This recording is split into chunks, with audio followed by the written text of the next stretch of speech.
আল্লাহর কোরআনের সবচাইতে দামি আয়াত, the greatest verse in the Quran.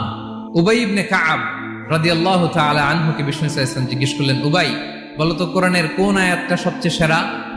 উবাই জানেন, তারপরে বললেন আল্লাহু ওয়া রাসূলুহু আ'লাম, আল্লাহ আল্লাহ রাসূল ভালো জানেন। দেখেন কত বিনয়ী ছিলেন সাহাবারা, জেনেও উত্তর দিতে চাইতেন না, ভাবতেন না জানি বিষ্ণুনবী নতুন কিছু আমাদেরকে জানায়। বিষ্ণুনবী আবার বললেন, তুমি কি জানো কোরআনের সবচেয়ে শ্রেষ্ঠ আয়াত কোনটা?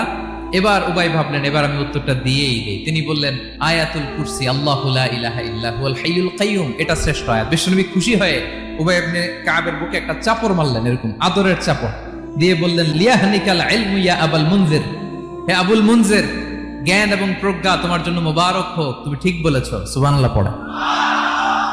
তাহলে এই প্রথম ইনফরমেশনটা আজকে জানলাম, কোরআনের সর্বশ্রেষ্ঠ আয়াতের নাম ৬,২৩৬টা আয়াতের মধ্যে থেকে সবচাইতে দামি আয়াত।